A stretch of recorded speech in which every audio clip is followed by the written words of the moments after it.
What's going on? Hope you're having a majestical day. Welcome back to another video. Today's video is going to be a little different than my other ones where we're working on the cars. This one's going to be 5 reasons why you should buy a Nissan 350Z. To start off, I just got out of my physical therapy right over yonder. Great time. Got my butt kicked. I'm slowly starting to walk. For those that haven't seen the other videos, I had a hip surgery, so that's why I'm not really working on the cars right now. Kind of relearning, getting my walking down again. It's kind of a crawl, walk, run type of process, which kind of sucks, but you know, don't want to rush it and screw up the healing time. Trying to get better so we can get back working on the cars. So not going to bore you too much. We're going to get right into it. I'm going to stop, get some coffee, and then go to my house. We'll kind of post up by the Z, which is kind of half taken apart right now, kind of explain what's going on with that. But I just wanted to do a video to give kind of the 5 pros of why if you're looking up this video, you're obviously thinking about buying one. So I'm going to try and convince you and tell you why, and I'll even tell you why I think DEs are not better than HRs. That's obvious, but why I think they're a good option if that's kind of what you're looking for. I mean, if you can afford it, get an HR, but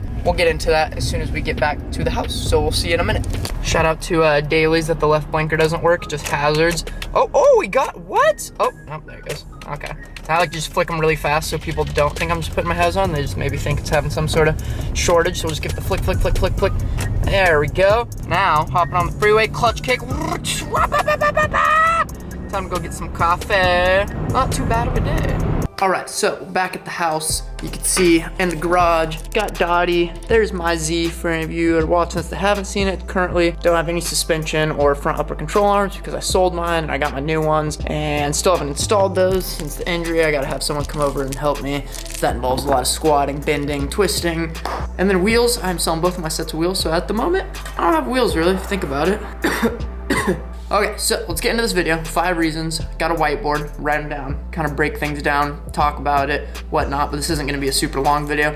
So starting with number 1, why you should buy a Z. Price. I just realized you're gonna see that backwards. Well, I'm gonna write them down either way, just so I don't forget where I'm at. Price for a 350Z, a lot of factors, your area, you know, what the market's going for, what year is it DE, is it an HR, is it mileage? But the reason I put that as one of the reasons to buy one is because compared to a lot of cars, the price is very reasonable. I mean, you're talking, depends, you know, if it's clean title, low-ish miles, manual, probably for a DE around the 7 to 8. Kind of really depends on the condition of the car itself. If you're looking at HR, you're probably more in that 13, maybe 12 kind of range. Really just depends, but for the most part, they are very affordable cars. I bought my first one when I was in high school, not mommy and daddy's money. Worked at Taco Bell and worked at Panera at the same time while going through school. Saved up, my first one was kind of clapped. It was a 03, 120,000 miles, manual, clean title, fairly decent body, couple dings here and there.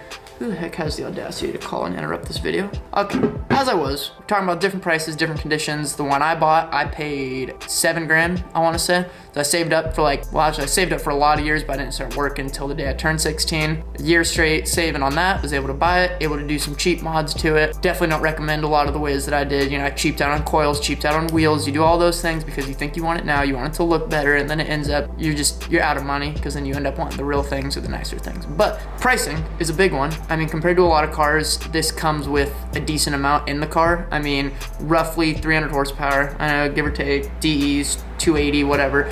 But for that, rear wheel drive, you get the kind of sporty coupe vibe. It's a fun car. So we're not gonna explain too much more on price. Just know that DEs are gonna be cheaper. A lot of people say DE stands for don't even think about it, like buy an HR. Well, screw them. This is my 3rd DE. I love it, never had serious problems. It is what it is. Keep your oil checked. So, that was price. Number 2 is going to be modifications. So these cars have kind of turned into like the modern day S13, S14, S15 in terms of modification. I mean, there is so many things that you can do to this car that are reasonably priced, from different kits, the different camber setups you can run, the different wheels, you know, unlimited stuff. I mean, there's like 14 different types of rear bumpers, like 15 types of front bumpers, only like 2 good types of side skirts, and those all kind of depend on what you're getting. Are you getting real Vertex, or are you getting some fake crap? Are you getting a real Rocket Bunny, or are you just trying to get a fake one? It is what it is. The mod, I mean, the looks on these cars you can change in so many different ways. Like when my car was red and I had like an OEM bumper with the INGS lip, simple with whatever fake side skirts I had at the time, but they looked good. I mean, it looks completely different than what it does now with the Nismo bumper and the HR headlights compared to the DE headlights. You can just change every little thing so much and make these cars look so much more unique. But yet, for some reason, we got everyone and their mother out here with a fake Rocket Bunny bagged on some wannabe 3-piece wheels or actual 3-piece wheels.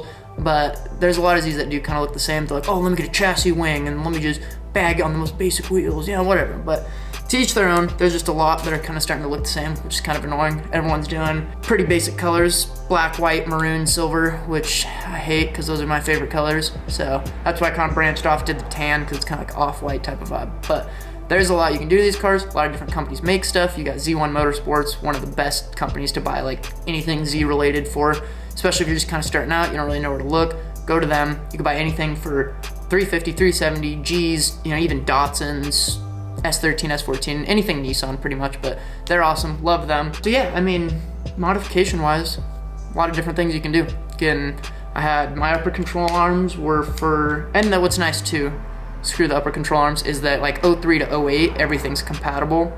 So it's like, oh, you have a D, you have an HR, well, it doesn't really matter. We can run the same stuff. So that makes it really nice. Also, on modifications, these cars are insanely easy to camber. So I know a lot of people hate camber, but if you want to go for big boy tilt, you just want to send it, run over double digits, super easy on these cars. I mean, fronts get a little more challenging when you want to start going past the -10, but that's not very many people that do want to do it. And if you do want to do it, then chances are you already know how to, or you already know someone that can do it. If you don't know how to, one of the best ways, get some cheap upper control arms. I got Megan upper control arms. They were like $250 maybe, compared to the Voodoos that I used to run that were like $950, but I got them for a steal of a deal. Take the Megans, cut them, measure shorter, weld them, make them more sturdy. Chances are they're probably going to be more reliable and strong than when you just got them regular. So you do that, you can get to about -12 before you start running into some serious problems hitting your knuckle. Boom, shave the knuckle down a little bit, or you can get modified knuckles, or just cut your knuckles and re-weld them, but that's not something I really want to get into. That's why I'm going to go less camber on this car with the new wheel setup. I'm kind of tired of the cambered stuff. But for the rears, I don't think they could have made it any easier with this car. You got camber arm, tow arm, traction control arm if you want to get into that, but screw that. I just had a little off caster where the wheels kind of shifted forward a little bit, but you really can't tell. But yeah, I mean, I slapped on 2 different arms, and then once I went past -13 on the rear is when I had to get some axle spacers. But again, that's something you just Google, Nissan 350Z axle spacers. There it is, $50, buy them, slap together, and then, whoa, now you got crazy camber. Like, everyone's like, how'd you do that? Like, I don't know, just Google, like, just find some parts. So that's as far as mod. So we have price, mod, 3. That's some terrible handwriting, that's on me. 3 is kind of gonna piggyback off of modification. It's just the looks itself of a car. I mean, my opinion, obviously if you're watching this video you might have the same opinion, is that you like the look of these cars. I like the 2-door, I like the small, it's very compact. When you sit in it, I mean, it feels freaking good. Even with the OEM seats, it's just like, you feel comfy, everything is just like super directed towards the driver. All of your like cluster gauges on the top, everything's just facing you. So you feel like that it looks good, feels good. I mean, I love the cars, so it's easy for me to say that, but if you're gonna go buy one, and when you look at it, you're probably gonna be like, I like this thing a lot. Even like bone stock, I had a hard on for like all of them before I got one. I'd be like, oh my gosh, look at that stock 350. And then I'd see one on like XXRs and I'm like, oh my gosh, that's crazy. Like, so if you love the cars, you're gonna love the cars. And especially like, I love the interior of these things. I'd get up and go show you, but that involves a lot of moving and I'm pretty stationary right now. So, not gonna do that. But, so as far as looks, they look good. I like the way they look. So, this might be something kind of basic, but for y'all that don't know, that says drift. Terrible handwriting, trying to write it like that. For drift. So I had a 04 DE that I'd sold a bit back ago, which I regret every single day. But that was kind of supposed to be my drift car that I was building up. I hate when people call cars with coils and wheels a build. It's not a build. I don't refer to my car as a build, even though people are like, well, your build's crazy. And I'm like, dude, it's camber, wheels, low, wrap, unnecessary carbon fiber. That was pointless. Not a build. Build when you start building the car. But as a drift car, I mean, I don't know if these could come any better than just like an S13 in terms of like the weight of the car, everything about it. I mean, throw a welded diff in there and go throw some clutch kicks and you're freaking having the best time of your life. Mine, I did a inline hydro with it, with the welded diff, and it was the most fun. I can't say drifting is easy because I never got to go to a track before I ended up selling it because I'm dumb. But in terms of like, as a drift car, it's everything you need. You just go drift, It's like, especially if you have an HR, you got a good, strong, reliable built engine, you're good to hit the track right away. I mean, even with the DE, I was able to, you know, abuse it a bit. And I don't abuse this one at all. I mean, the drift car, a little bit here and there, but, and like that kind of goes off of the mods that you can get. So if you're trying to drift and you're looking for all these different suspensions and how you want to counterweight the balance of the car, your different control arms, what's going to be the best brake kits. I mean, there's like every place you can think of, make something for this car. So whatever you want, you can find it. You can anywhere. I mean, it's just easy. You can get into it. So one day I'd like to get another one. Maybe this one even turns into a drift car. Who knows? I'd really like to actually get to a track and see if it's anything like GTA or Forza. That was a joke, I know it's not. Yeah, so I'd give that number 4 on a reason to buy it if that's the route you want to go with it. And like I said earlier, these are kind of like the modern day S13 now. It's like you go to some open drift events and everyone out there has a 350 or an S13. So that's just the way it goes. So price, mod, look, drift. I just bought one because when I was little, I thought it was like a Ferrari or a Porsche, and I fell in love with it. You definitely can't see that, and there's no point in me writing it, but I still wrote it anyways. Number 5, call this the final reason, is it is a perfect starter or long-term car to rather have to build or have to daily drive or have to do pretty much anything with it. I mean, I got mine kind of as like, that was the car I wanted to build long term, which I haven't really gotten to building it yet, but that'll happen in the future. I've had a Z now for 5 years. Yeah, I got my first one February 2017, and we're past, yeah, over 5 years. I've had a 350 of some sort. Like I said, it's my 3rd one. Technically my 2nd one. The drift one was the 3rd one, and then I sold that, so this is kind of technically the 2nd one. Yeah, so I mean, there's a lot of people though, you get them because it's a perfect kind of starter car to getting into the car scene, depending on what different scene you want to get into, whether it's the stance scene, the drift scene, the fast boy scene, which there is people, believe it or not. There's a dude made 1,000 horsepower off of a stock DE, or not, I guess not stock, but off of a DE motor, like nothing crazy built, made 1,000 wheel horsepower. I think he blew it like that day, but he still did it. Count it. Yeah, so when you go to meets, sometimes you'll see a lot of young kids that they got a 350. It's like, oh my god, you got a fast car, and then they end up like trying to drift it and then hit a pole or something. And that's what sucks. A lot of people are ruining these cars, which is just gonna make the value go up and up and up, as it is getting very hard to find a clean title under 100,000 miles manual Z. You can go find a salvage title, automatic one, that's a piece of crap with high miles for probably like 3 grand, but that's just not worth it. So, starter car, helps you kind of get into cars. It's affordable. I mean, like I said, my first one was like 7, and honestly, I probably shouldn't even have paid that much for it because it had some pretty decent dings all over it.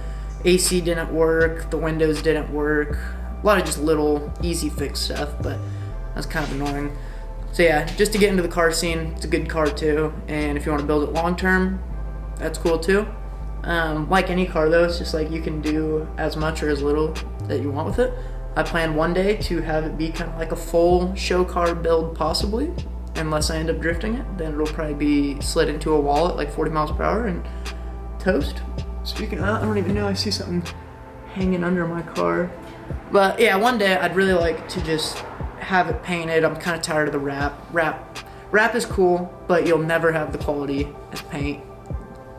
Can't argue it. You're never gonna have that crystal glass finish after wet sanding and buffing paint compared to just cleaning wrap. It's like, from right here, I'm like, I don't know, 6-7 feet away. It looks perfect, but you can see in where it's hitting the light, which I don't know if the camera will pick it up, but you can definitely tell it's a wrap when like the light is reflecting off the side, and it's just like, it doesn't look like glass. You know, even this little panel right here that got buffed, which obviously that is paint, but it's not good paint, but that looks better than that in my opinion. And like you can see a lot of areas, which like I said, I don't know how much the camera's gonna pick it up. There's just, I don't like the orange peel look on wrap. It gets really annoying, super frustrating. But anyways, ooh, I keep tilting the camera. I'm gonna cut this video here because this video has nothing to really do with these cars, which hopefully some things are gonna be happening with the Datsun soon, which will be for another video. And with the Z, well, I guess say the 350, the both Zs. Definitely gotta get my new coils in soon. I have them, they're at my parents' place. I've been staying there since I had the surgery. So we gotta get those in, I gotta get upper control arms ordered, and then the new wheels probably won't be here for a while, which kinda sucks, so I'll have to find rollers for that just to be able to move it in and out of the garage or something. But it is what it is. So, if you're new to the channel, I hope you like it. I hope you like the 5 reasons. I'll probably also maybe do like a 5 con, but really, I don't see a point of that because then you're just kind of contradicting everything. And whoa, that thing was tilted. And that's kind of stupid. So probably just leave it at this one. Might do some more videos about 350s or something in the future, but I don't really want to bore you guys just sitting here talking when hopefully we could be getting into actually tearing apart the Datsun and doing fun stuff. So that's what this channel is going to turn into over the summer, is a whole lot of Datsun work. So a lot of goals, a lot of plans, got to put those into action. So we'll see how that goes. And if you're watching this and you don't know, the channel is now actually called Happy Go Lucky. I guess it's not what it used to be. So I have a whole bunch of Happy Go Lucky stuff. It started as a brand first, and then I changed the name of the YouTube channel to that, because realistically, it's not just me in the videos and working on the cars. It's more best friends and people incorporated with the brand kind of. So there's a sale going on. I don't know, probably might not be going on while you're watching this, but I did discount a whole bunch of stuff because I'm trying to move a lot of merch before summer hits. So if you want high quality stuff for a cheap price, go check it out. Like, comment, subscribe. Have a majestical rest of your day. Stay safe, stay blessed. See you in the next one.